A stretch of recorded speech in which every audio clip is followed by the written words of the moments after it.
Welcome. Hello out there to all of you Black podcasters and audio professionals. My name is Latrice Sampson Richards. I'm the host of Unicorns Talk Podcast and the lead virtual consultant for Afros and Audio Podcast Festival and producer for Vanguard Podcast Network. And I am super duper excited to be here with you all tonight. To be here with y'all. Y'all know that already, right? Y'all know that by now. We want to take an opportunity to welcome you all to the Afros and Audio Creative Conversations right here on IG Live. I'm trying to get my little camera. Gotta get my light together. There we go. Gotta get a little sensor, you know?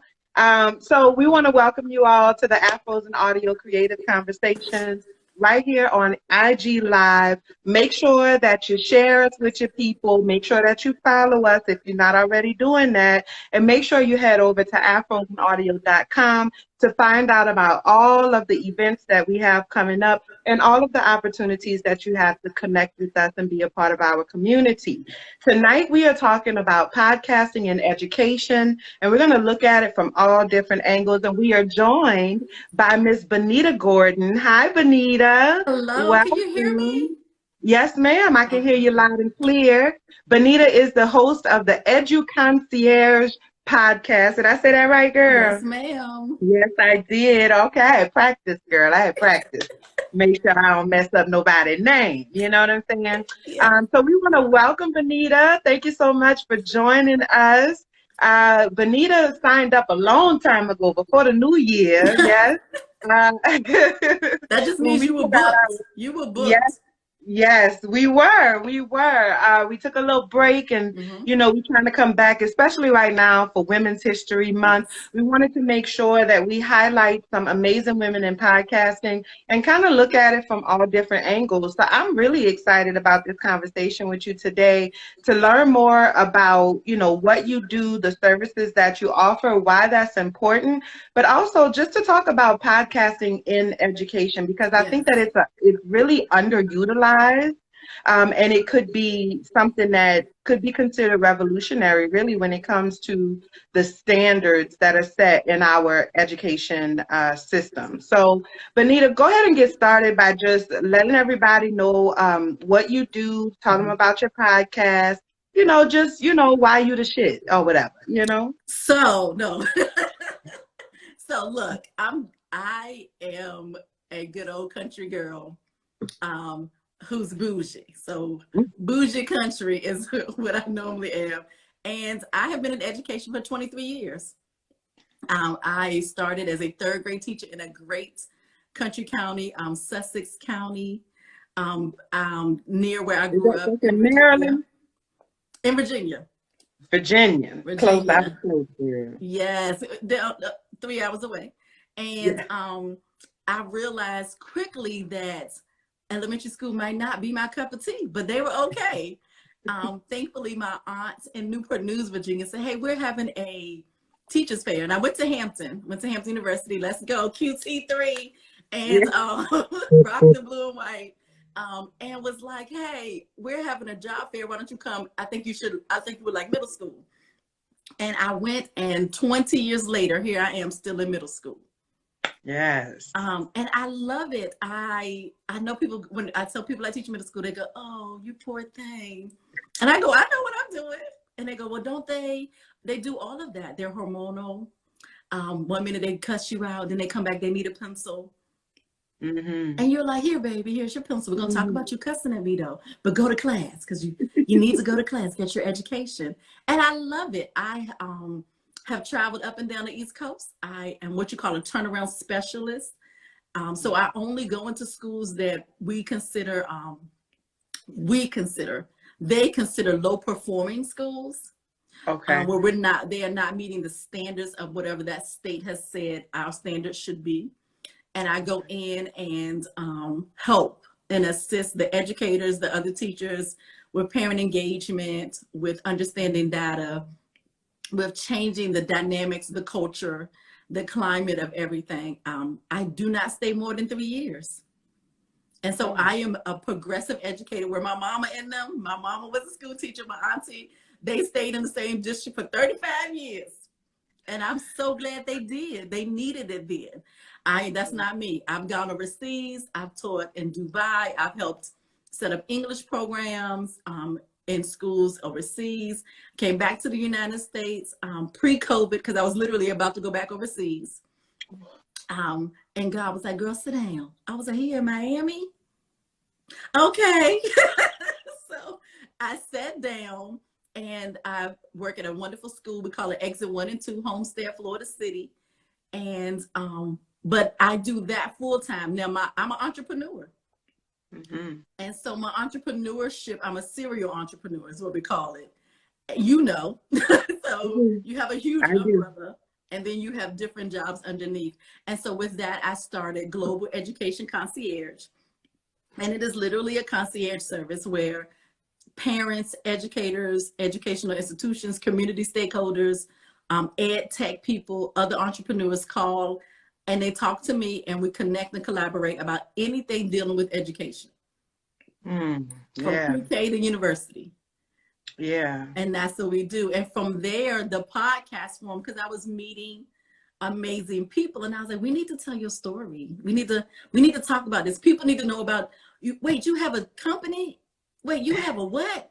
Oh no, we need to talk about this and we need to share it. And for minorities and for women, education, we're all through education, but we never seem to get the recognition or the push behind new products or push behind new ideas until recently. I just have to put it out there until recently. And so that's what I do. And I love podcasting. I found Afros and Audios through Women of Color Podcast. So 2 amazing organizations. I love y'all.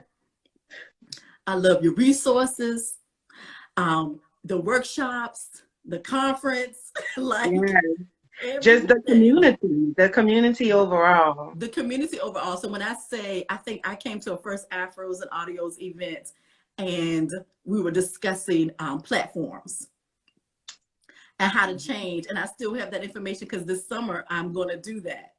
And you're like, no, we have an affiliate link. We have this. And I was like, wait, I need some paper. And so that's what I do. And so really for parents or people to understand what a concierge is, we cater to every person. Mm-hmm. So I have parents that are calling and say, you know what? This whole going back to school, then we on quarantine, then we doing this over here. No, I need an online school. Yeah. And I help them find it. Or I have school districts, especially doing Black Lives Matter, where they realize that they didn't matter in our school district and our curriculum is a hot mess. We have not trained our teachers appropriately. So they will reach out and say, hey, or I will have educators reach out and say, can you do a book club with us? Can you train the 5 of us? Yeah. We just want to, can you sit down and have a discussion with us? We think we know, but we don't know. Yeah. You know, when I was looking on your website, preparing, I got my little laptop on the side, girl. When I was looking on your website and everything, just to kind of prepare for our conversation, make sure that I know a good bit about you. One of the things that I saw in terms of services that you offer is education coaching. And I have a cousin that's in education. She's a teacher. And then she got, additional certifications. I think she's like a specialist now. Like she kind of does what you do, but I think she stays kind of local and does it within the school board at home, the school system at home in Jefferson Parish. And I was trying to tell her about becoming an education coach. Because there's so many people who are in the school system and just families, parents and stuff at home that don't quite know how to navigate the system. And so, talk to us a little bit about what you do or what someone can expect in working with an education coach. So an education coach. So a coach is a coach. A coach sees what you possess and then they help you pull it out. I don't reach in and pull it out. I help you pull it out and I give you the resources. A great coach gives you resources. And that's what I do. So as an educational coach, I will have the gamut. So I will have parents again who say, I don't understand this 504. They're telling me my child needs an IEP. I'm having a problem with engaging the school about a situation. And I coach them. It can be something as simple as how to send the right email, how to send the email correctly, whom we need to contact, or we need to go over them. Yes, we tried that. Let's go around and over them. How to engage on social media, the power of social media, the power of parents, understanding your power as a parent or guardian in your child's education. And so I coach parents through that. On the flip, I will have educators who, one, they are on a plan of action, so they may be losing their job. And it may be something that they really want to be an educator, and they're trying to figure out what is it that they're missing.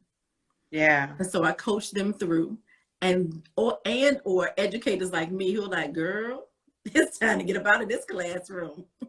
How can you help me? And so we look at their skills and strategies, and what are you good at? Like you were telling your cousin, like, okay, you can, what you're really saying to her is go swim out into the water.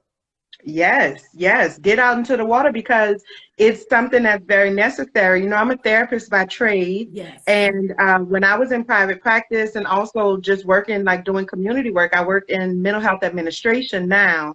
But when I was boots on the ground in the community, you know, one of the things that it was really important to me that I didn't even realize, honestly, when I first got into community work as a therapist, I didn't even realize that the advocation was such a huge part of it, specifically teaching parents how to advocate for their children in the school.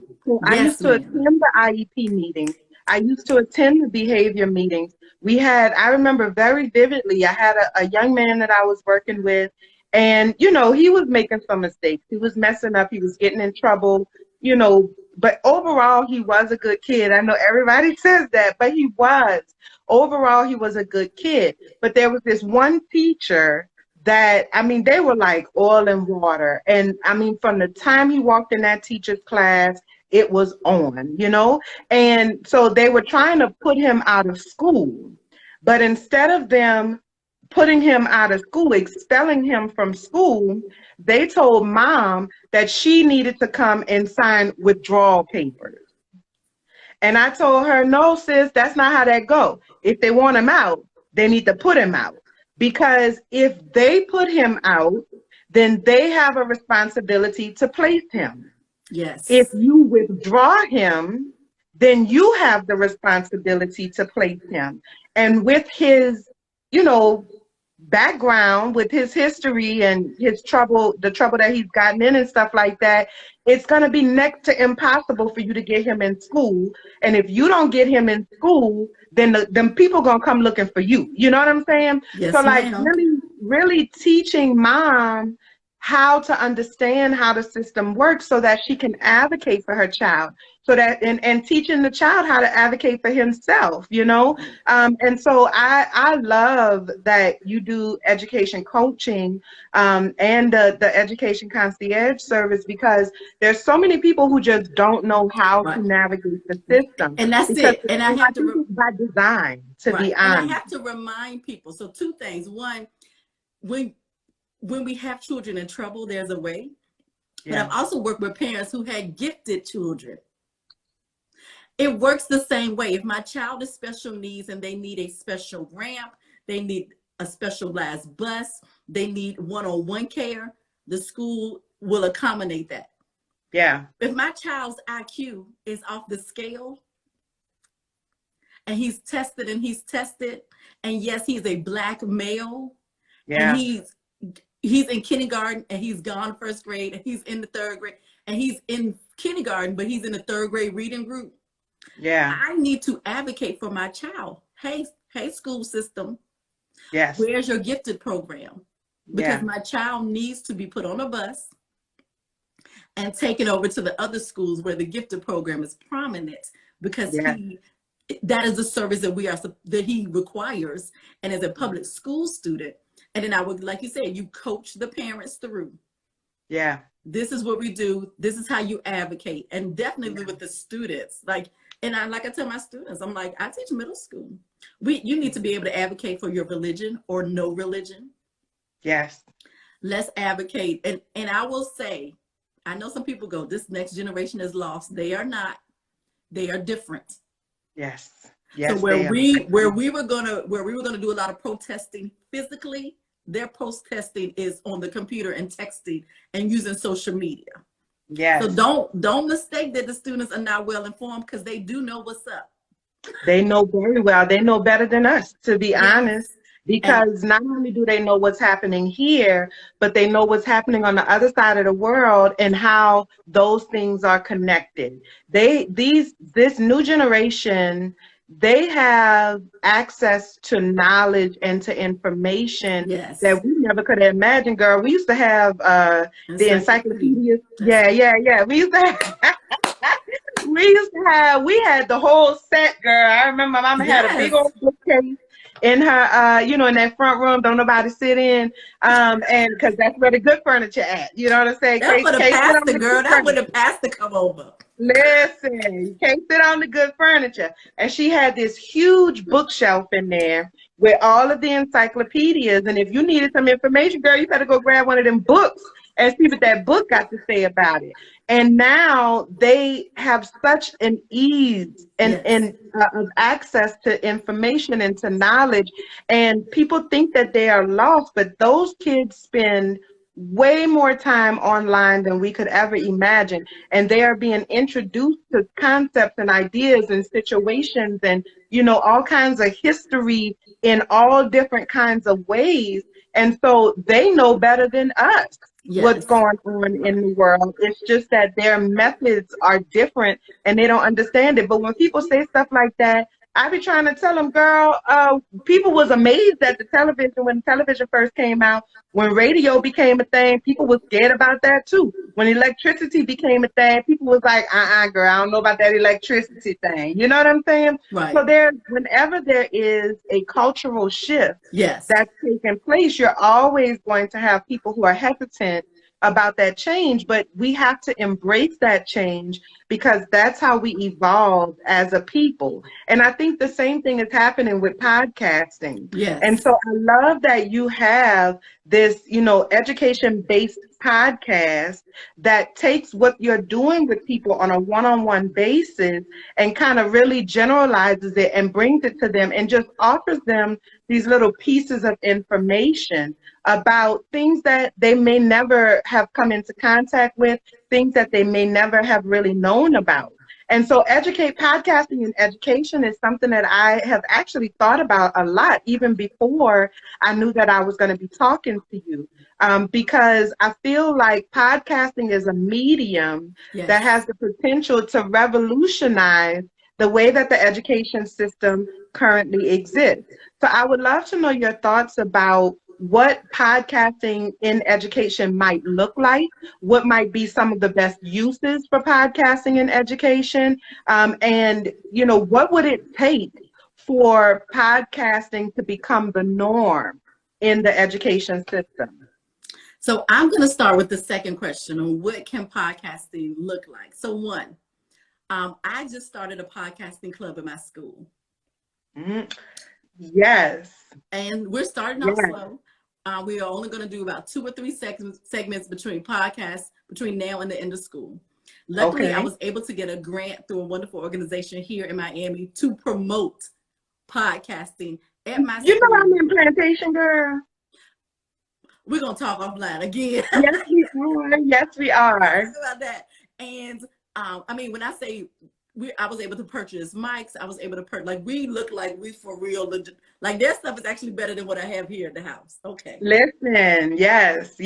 And one of the reason we call it, and it says, I have something to say. That's the name of their podcast. I have something to say. Why? Because they do. They do. And now I'm giving them a platform. And so what I've learned through Zoom teaching, students will speak, but they don't want to turn on their cameras. And that's okay. Everybody's not like you. Everybody's not like me. I do not know anything about being shy. I do not have a shy bone in my body. I'm okay. And I can be in front of the camera or behind the camera, but I'm going to still move it along. Well, I have students, they have something to say. And as an educator, it is my job to be able to push my students and say, even in class, they're like, I'm like, no, you have the answer. Come on, give it to me. Yeah. I know, share. I put it in the chat. And then I'm like, oh my goodness, yes. It is time for us to do this. Stop teaching and be a facilitator. And when you become a facilitator, you use podcasts in your classroom. Yes. My students listen to NPR podcasts. That's something that I do. I have them watching YouTube. Yesterday, I don't know if Calm, don't get me. Calm, give me a free account if you don't like what I'm gonna say. But you know, holla at us, Calm. We always looking for sponsors. Let's do it. Because I'm a huge fan of Calm as well. Yeah. Calm has LeBron James. Yes. Yes. So I put it on for the last, because that particular day, it had been a lot going on in the community and at our school. And you could just feel it. And I said, I don't have a podcast, but I do have this. And I put it on, and he's just talking about failure or something. And my kids are on their phone because I give them some time to just chill. They have been working hard. And all of a sudden, I'm watching them, and I see my kids kind of look up, and they're watching it, and they're listening. So podcast is something that I say to my kids, hey, put it on and clean up your room. Put it on and fold the laundry. They have podcasts about almost everything. If you're in anime, there's an anime podcast. Listen, it's a podcast for everything and everybody. Yeah, and I said podcasts are in different cultures, different languages. And so I showed them, hey, I said, oh, this is the podcast I'm listening to this week about money. And I'll play some of it. They don't know it, but when they're walking in my class getting ready, I have that podcast on playing. They hear it, they're like, and she's like, yes, and you need to build generational wealth. And you need to, and your stimulus check, you need to do this with it. And I'm like, oh, okay, let me.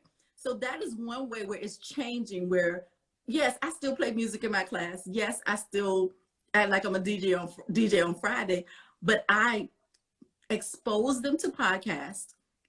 And now we're having a podcast club. Yeah. Do I need 15 kids? That's not a cheerleading squad. Do we need 3 kids? Yes. And we would interview people about something the kids want to talk about. So we started small. We did a parent meeting and some kids came on, and we talked about bullying yesterday. That's still big. Yeah. And so let's talk about that. So the first podcast we're going to do is about bullying. Yeah. And so some of the kids are going to share their stories about being bullied. And then they're having an interview with one of our in-house guidance counselors about bullying. Yeah. 30 minutes changes kids' lives. Kids listen to other kids. Yes, they do. I see it. Kids teach other kids in my class, and I'm sitting there going, I just said that. Okay, it sounded different, and you got it. I don't care. So that's the first thing I see, where we have to be progressive about our education, and we have to meet the students where they are. Yeah, yeah. And, I love, what you just described is really 2 separate kind of uses, right? So utilizing podcasts in education in terms of giving the youth an opportunity to learn about whatever the topic is that we're discussing in a new and inventive way. So maybe homework could be, find me a podcast episode on this topic, right? And then they got to go and look for that topic and listen to it and let us know what was included in that podcast episode. But then I also hear you talking about, utilizing podcasting to teach a lot of these soft skills. To give these youth, exposure to alternative kind of career options and career opportunities and things. Because let me tell you, podcasting is young as an industry. It's extremely young as an industry. And so these kids are growing up in a time where they can build viable careers for themselves within the podcasting industry. There's always going to be a need for an audio engineer. There's always going to be a need for an editor. There's always going to be a need for a producer, right? And so getting them introduced to some of these soft skills and these alternative skills that they can kind of convert into other areas. But actually, as I'm saying this, I feel like I hear another use that you kind of laid out, which is like the emotional component of it, Yes. right?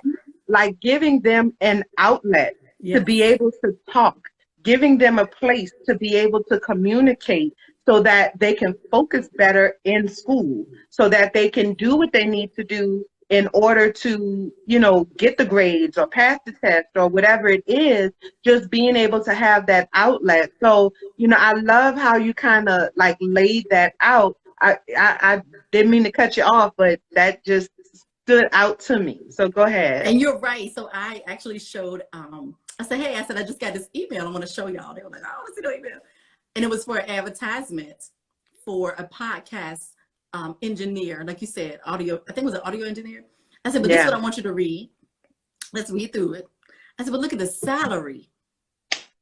I got that email, girl. I got that same email. I was trying to see, and I looked at the salary. I was like, say, what now? This what y'all, what? Can I do this? Listen, let me look through my skill set. But look, and then I said, think about what you already do with TikTok. Y'all edit, you do voiceovers. Yes. You do all of this stuff already. You teach yourself. Y'all taught me, like my TikTok, they're like, I said, how do I do? This is my age. This is where I'm from. They was like, so you're not singing it. I said, oh, where do the words come up on the screen? Right. And so they did a whole little TikTok quick 5-minute thing. And I was like, oh, yeah, I'm still not ready, but at least they did that. And so then I want to go back to podcasting education has opened up a platform for real educators. Yes. And I follow I have had several educators that are on who have their own podcasts. Then I go on their podcast, so we do a collab. It has opened the door for ed tech. I have interviewed, oh my goodness, 4, 5, 6 ed tech men. And I remember one day when somebody said, where are the Black male educators? So they're on my podcast. There you go. There you You go. can't find them, but I'm finding them. They are out there. Administrators, Mm-hmm. educators, mentors. Yes. Men who are teaching and in the community. Yes. Doing the work when they have been marginalized within that system. That's why you keep asking where they are. You treated them kind of not right, and then you want them to come back. And a lot of them are ignoring that part and saying, you know what, I need to come back because they treated me wrong. And I want to come back so you'll never do that to another young brown man, young brown child again. Yeah. And so it's giving us a platform. It's giving us a way to connect, to collaborate, to educate. Yes. To educate and say, hey, this curriculum that we have, when we have the browning of the education system and the curriculum is not lining up, I always put hashtag tell the truth. It's not telling the truth. We're leaving some stuff out. And my mama said, half of the truth is a lie. Yes, it is. Yes, it is. So now we have podcasts. So now, this is how I feel. My mom used to tell me, it's the difference between stupid and dumb. Mm-hmm. There are so many things available to people. I should not have to continue to read on my Twitter or on Instagram or in the newspaper that a teacher did a slave reenactment for Black History Month. Or a teacher was reading what we call in literature one of the great novels, and he or she, Black or brown or white or green, used the N-word but did not teach the reference and the reasoning that the N-word was in that piece of literature. So now we come with the podcast. And so now I invite people on, like we're doing now, to have a conversation, and I ask them, well, how would you teach them that? Because you're the administrator, you're the director of inclusion, you're the director of equity, you are over language arts. How would you teach that? Why are y'all still using that book? Why? There are other organizations that you could easily use. Project Lit has a whole bunch of books that look like the children in my class, because I try to order 4 or 5 every month. So tell us why. So podcast now opens the door for progressive education, for ed tech, for us to connect. And Podcast for Education runs the gamut. Homeschool. Yes. That's important. That's essential for some of our students. That's the best way for them to learn. School choice, advocacy, mental health and therapy. Yeah. Pre-K to myself, where we just have conversations and we disrupt and dismantle education doing layers.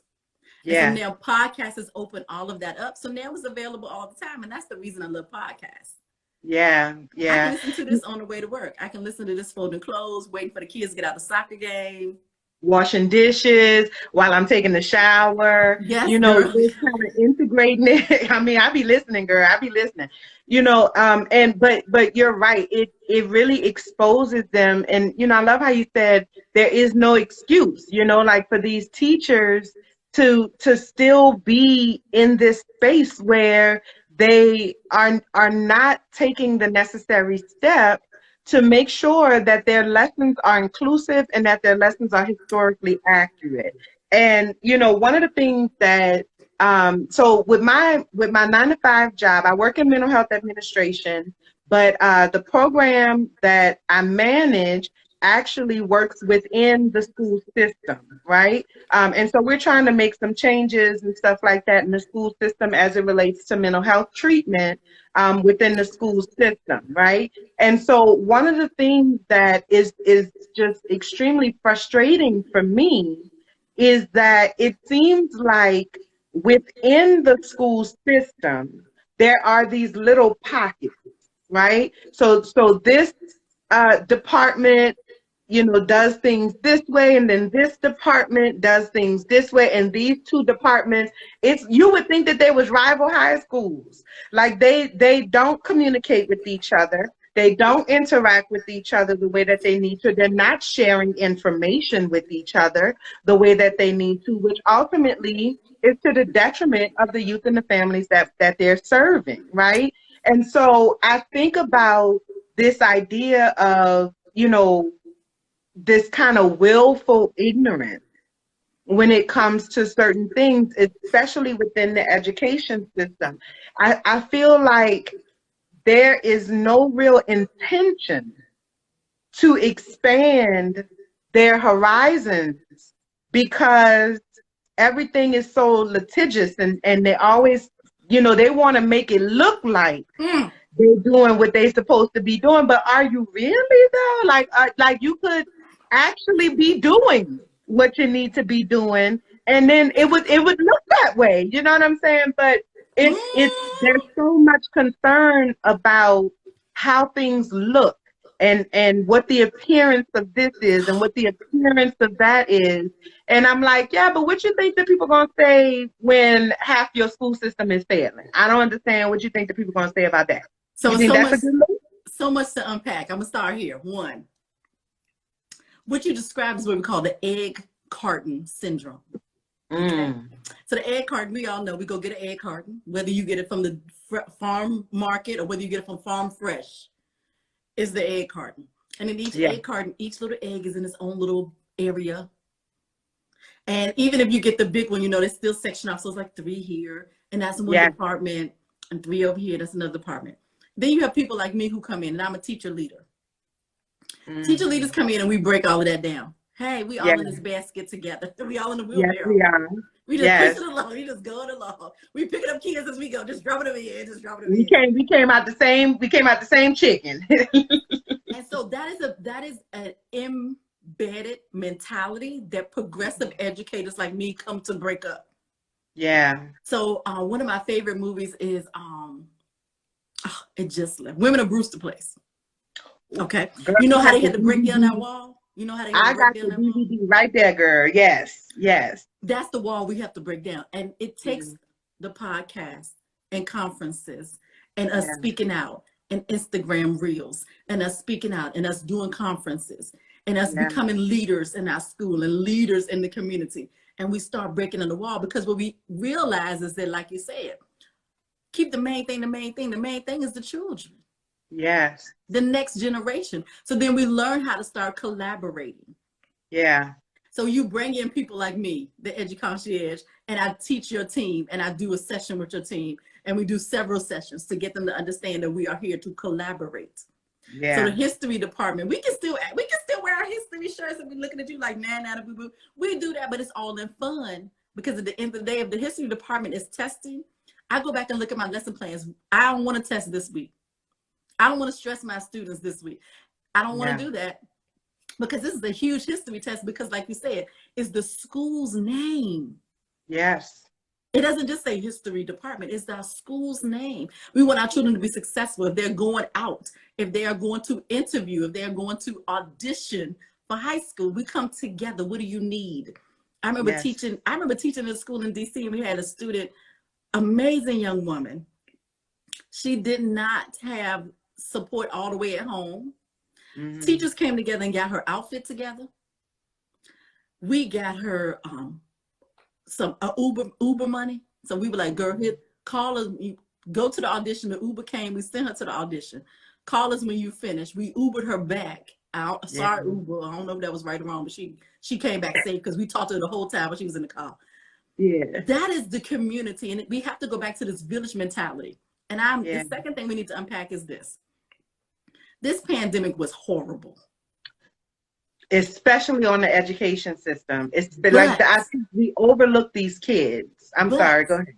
But like you said, we have been saying these things for years.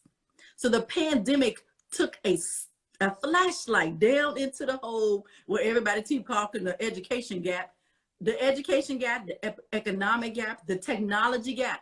These are things we've been preaching, screaming, yelling out of the little gap. We down in there.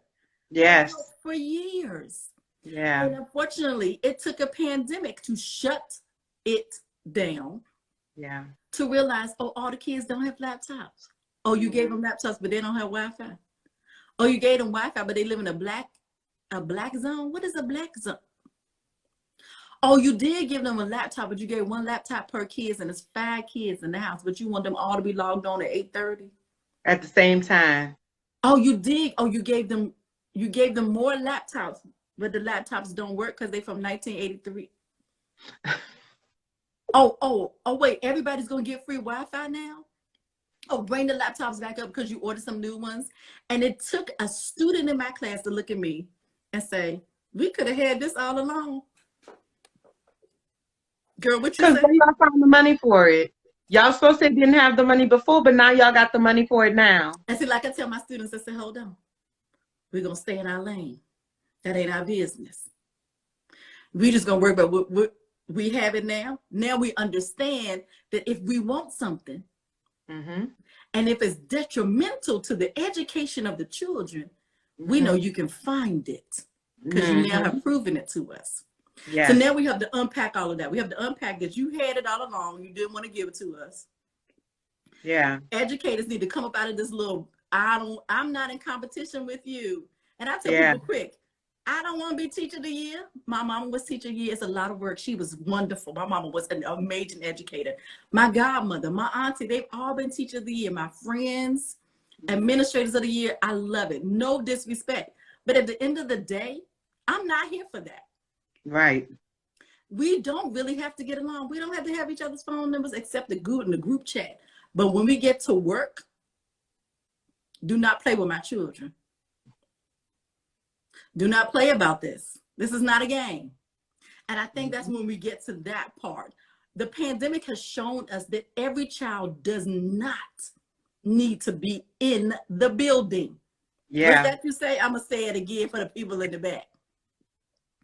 Please do not let the media dictate to you the truth. I had a shirt on the other day said, don't believe what you hear, believe what you see. And I'm here to tell you that there have a large group of minority children who are, in fact, excelling at being at home and learning online. Yes. It is what they needed. And I told my students that some of y'all going to go home and you're going to like this. You might never want to come to the school building again. Yeah. Or my 8th graders have said to me, well, can we do hybrid? Can we do certain classes we know we need in the building? No disrespect, Miss Gordon, but we don't really need to come into the building for ELA. I said, no disrespect taken. You don't. Science, because we need lab. Possibly PE. Music, they would like to come in for. Math, a lot of them said, we would like to come in for math. Why are we not listening to our clients? Yes, which takes us back around to the whole idea of podcasting, right? Because podcasting gives the youth an opportunity to speak their piece, because the powers that be are not listening to them. Even though they say that they are, they're not. We were trying to create a program with my job, right? And so we were going into a predominantly Black and brown neighborhood. And our first thing at the start of thinking about or envisioning what this program might look like was, let's schedule a meeting with the people and see what the people want. You know what I'm saying? And you would be surprised. Well, I mean, you wouldn't be surprised, but I ain't gonna lie, I was a little surprised at how many people were like, oh, that's such a great idea. I didn't even think about that. And I'm like, that's the problem. Yes. Why did you not think to ask the people what they wanted before you created something and said, here, take this? And they said, well, we've been trying, we created this and nobody showed up. And we planned that and nobody showed that. I said, did them people tell y'all that that's what they want?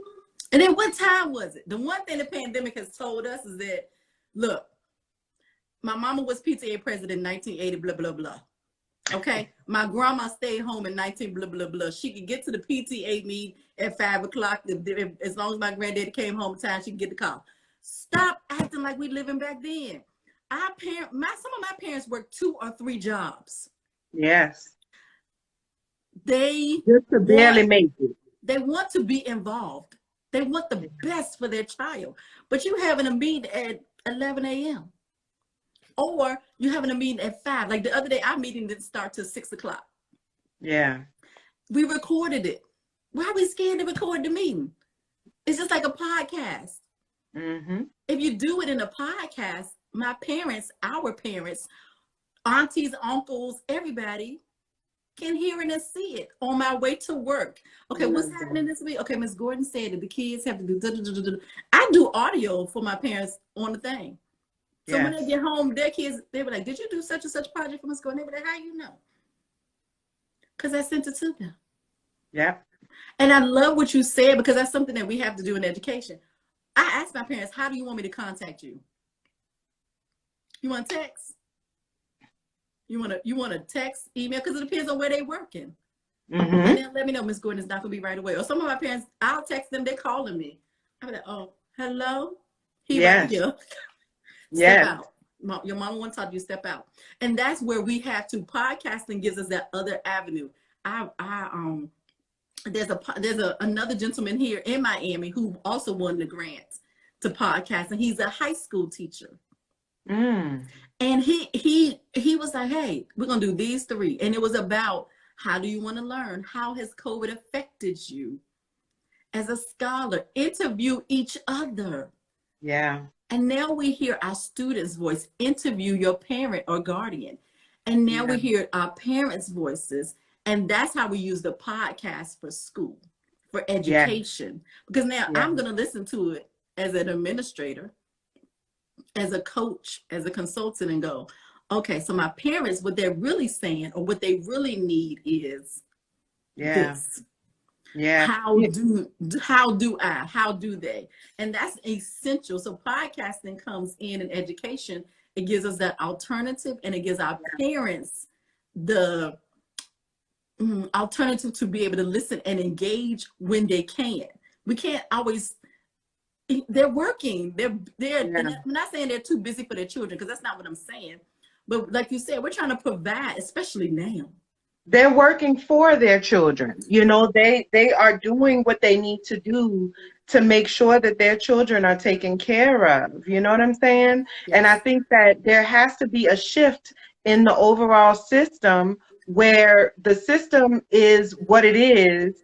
The way it currently works is that the system is what it is, and then you must bend to the system.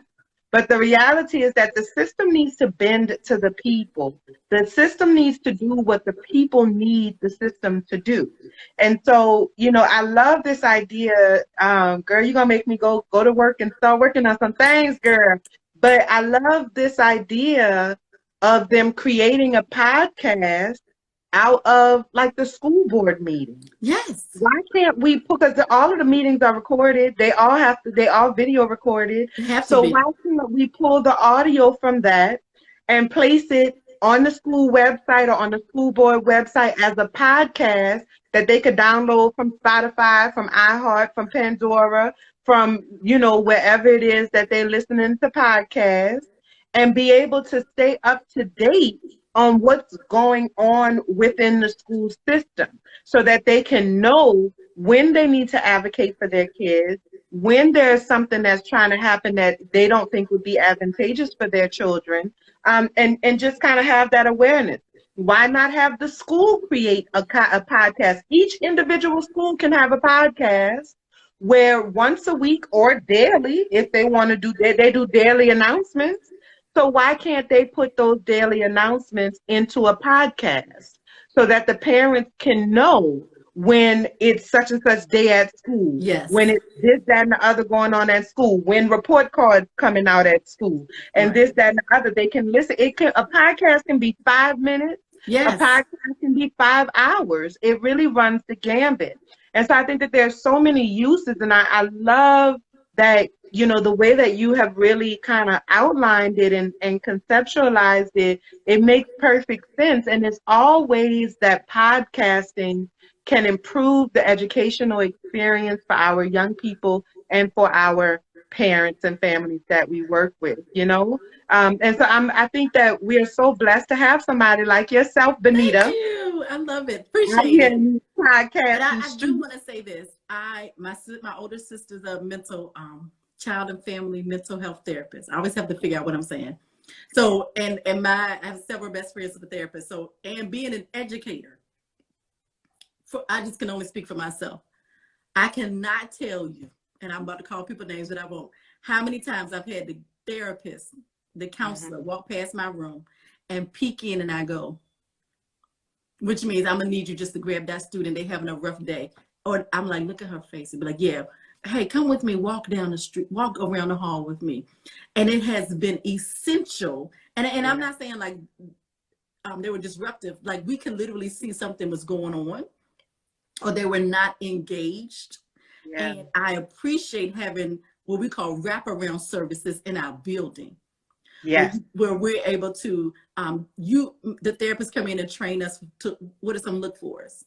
Yeah. And even me being a seasoned teacher, I automatically know some look fors. That's why I stand at my door. Yes. Hey, look, you got the fresh cut. Oh, you got, that's why you're walking like that, because you got the new sneakers on. You don't want to crazy. Okay, I see you, baby. Look at you. Yes. And like the other day, I don't think I've taught this year with a little bit of curl in my hair. I don't think I've done it in a long time. Got my hair done and put the little bit of curls, and girl, they went on me. They went on me. But it's okay because we are in a pandemic. Mm-hmm. And it's essential. Yes. For us to say to our kids, hey, cut the TV off. Why don't you listen to this podcast about dealing with our feelings? Let's listen to this together. Hey, mom, listen to this podcast about being an advocate for your child at school. Mm-hmm. Hey, dad, hey, grandma, listen to this podcast about ed tech, because I know you're using these new tech that your teachers keep sitting at home talking about. Press here, click here, sign up over here. Listen, can we talk about the learning curve for a lot of these parents, girl? Like they like, oh yeah, by the way, not only do you got to teach your kids some stuff that you probably ain't thought about since you was in the 5th grade, but at the same time, you got to learn how to use this machine to perfection. Yes. So that you can make sure that you know what your child is doing. You got to learn how to navigate. You got to learn how to do this. Like there's that learning curve there. And I think that there's so many opportunities, for in podcasting to even educate parents about those kinds of things. Yes. And there are podcasts out there. And one of the things, I'm going to end it here so we can wrap it up. But one of the things I tell people really, really quick is something that happened to me. I was sitting in class the other day and my students were typing like this. with like one hand. I'm like, what? And I was about to fuss. I was about to be like, and I said, wait a minute, girl, watch. And then I watched another student. She had her phone underneath her desk, trying to be sneaky. And she was sending a text and she was using one hand. And I said, oh, we mistake our students as knowing technology because they know their phone. Mm-hmm. And so I said, hey, everybody, hey, time out. Look at me.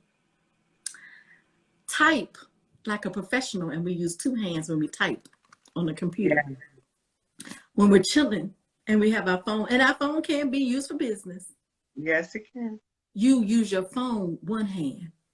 I said, but when I see you when you're typing your essays for me, I want to see posture and I want to see two hands. And then when they did it, they were like, oh, I'm finished. I know, because you used all the keyboard. The whole keyboard. That's what it's designed for. Right. Yeah. Think about it. I said, when y'all see me sending a text to, I'll be like, hold on, y'all, let me send a text back to the coach. Or let me text my mama, what do y'all see me? They were like, you use two hands. I use two. I'll be like this, sliding. I said, I'm spelling whole better than one. Yes, ma'am. Whole words. And I said, so we have to remember, meet our kids where they are. Yeah. And then take them where they need to be. Our kids are verbal, auditory. That's why they love social media. What's a part of social media? Podcasting. Yes, it is. Vlogs. Yes, it is. And so just take the medium and then we turn it into educational benefits. Yes. We turn it into therapy, like you said. Yes. Let me get my voice out. Let me share. Is anybody else there feeling what I'm feeling? You are. That's why social media is so important. That's why it's so big. Yeah. Oh, I liked her picture, girl, because I like her hair. I like her outfit. I like that. She looks like me. Like, love. And when we do podcasting, it's the same way. Oh, how many people listen to my podcast this week? 25 people. I'm like, yes. Because that's big. That's huge. That's huge. So, and so I appreciate this platform. Thank you so much. Afros and Audios. I don't even, look, if y'all do not know Afros and Audios, I want you to go sign up. Newsletter is all the business. It gives you all the stuff. And I'm talking about grants. I'm talking about how to get more money, monetizing, starting. You don't have to start with a whole, but don't be trying to buy all the stuff. Connection. That's the most important thing. The community and the connection. Because a lot of times you join groups and it's fake and people fighting and fussing. No, it's a no drama zone. When you get in there and ask a question, or I need some help, or I need somebody to be on my podcast, never a problem. And so I appreciate that safe space for me to learn as I'm a podcaster. I've only been in this for a year. So I appreciate that. Thank you. Well, absolutely. Thank you again, Benita. We appreciate you for being a part of our community. And thank you. We did not ask Benita for that little testimonial just now. So y'all just need to know that that's the real deal. Yes. And like Benita said, we would love for you all to be a part of our community. You know, we are a community of Black podcasters and audio professionals, and we are committed to community and collaboration. And so we want you to be a part of our community. Make sure you follow us here on Instagram. We have on Wednesday, the 24th, which is this Wednesday coming up, like, you know, a week from today, we actually have our first workshop on accessibility. Yes. And so that's one of the things that in education as well, I think, you know, making sure that people and individuals who live with disabilities can access the information that you have to give. There's a whole audience that is missing out on your content simply because you didn't take the extra 5 minutes. Because listen, a lot of this stuff that we teaching next week is like, when you hear it, you like, damn, that makes sense. And that's really not that hard to do. You know what I'm saying? Just like education. You better come on, full circle. Yes, ma'am. But just making your show accessible to individuals with disabilities opens you up to a much wider audience. And also, it's just how we care about each other. It's how we show each other that we give a shit about what's going on in their world, and we want to make them feel comfortable in our world. So if you have not, go on and head over to afrosandaudio.com and sign up for the Empowerment, Not Pity accessibility workshop. Is taking place on the 24th. Join us in the Afros and Audio Community Network, which is powered by Mighty Networks. We got an app, y'all, that you download the Mighty Networks app, and then you join Afros and Audio from there. And every time that you attend one of our events, every time that you purchase a ticket to one of our workshops, every time that you join our network, and become a member, a paid member of our network, you are supporting us so that we can continue to support Black creativity. So we ask you all to support us and be a part of our community. But you know, you can follow us on Instagram for free. That ain't, ain't nothing wrong with that. You know what I'm saying? But we want you all to support us so that we can continue to grow and support the community in the way that we really want to support the community, and just make podcasting in the Black community something that is not just a fringe kind of thing, but something that is in the forefront. Because let me tell you, Black podcast is the shiz naive. If you ain't heard of Black podcast yet, you need to come on from under that rock and you need to get yourself involved. And why not start with the Edu Concierge Podcast with Benita Gordon. Benita, thank you so much for joining us. Go ahead and let the people know. We got 2 minutes. Go ahead and let the people know how they can follow you on the socials, and if they're interested in working with you, how they can make that happen. All right, so I'm on here. I do tips and tools Tuesday and Thursdays at 7 o'clock, but come join me. And I'm on here as the Edu Concierge. On Twitter, I'm over there. It is Edu Concierge BG. And I do have a website, Gordon Global Education Concierge, where you can sign up a free consult. We'll talk about what you need, and then we get you on the program. We get you started, and that's for educators, educational consultants, everybody. Anybody that has anything to do with education, we work with you. And we get a plan going, and we just started a new one, so look out. We're going to be doing crowdfunding and some pitches. We have a new recruitment, retention, and relocation platform that we are starting. So we'll help you move. So those of you who are coming out and you're brand new, or you just got a job in Arkansas and you live in Atlanta and you don't have time because you don't feel like it, you call us and we move you. We get you situated, because nobody does that for us. Yeah. So we're going to act like a company and a corporation in education, because they say it's a business, but we're not business minded. So that's what we're doing now. So we come in, we set you up, we get you situated, we help you with housing, we help you find housing. And, and so that's what we're doing now. So we're going to start crowdfunding. We have a couple of contracts. We're trying to get signed, sealed, and delivered. And we're looking for partners and educational institutions. So those big districts out there, I know your HR is overwhelmed, but they definitely don't do this part. So we come in and do that.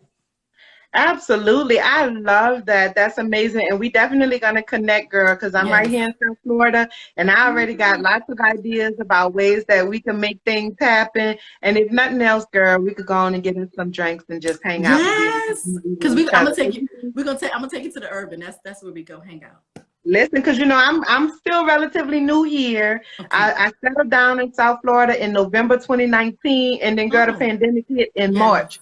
So I'm just now starting to get out the house. You know what I'm saying? And some of us is still, here in South Florida, we do believe that there's a pandemic going on. So we're going slowly. Some of us act like we got some damn sense, is what you feel. We just take out, okay, all right, slow down. Where we going? Is it outside? Okay. Listen. So once again, I want to say thank you to Benita for joining us and for having this amazing conversation. If you, ooh, girl, that spit tried to take me out just now, girl. Not the night devil. No, Satan, we're not doing that. If you're just joining us and you missed the conversation, that's all right, because we're going to post this on our Instagram Live, and we also going to post this on our YouTube. So give us about 5 minutes and you can watch this thing from the beginning, all right? Make sure that you share, with all of your Black podcasting friends and all of your Black creative friends. And if you're interested in working with us in any way, shape, form, or fashion, jump on in them DMs, or you can email us at info@afrosandaudio.com. That's all we got for y'all tonight. Thank you so much for joining us. We love y'all and we appreciate y'all. And until next time, be well. Bye, y'all.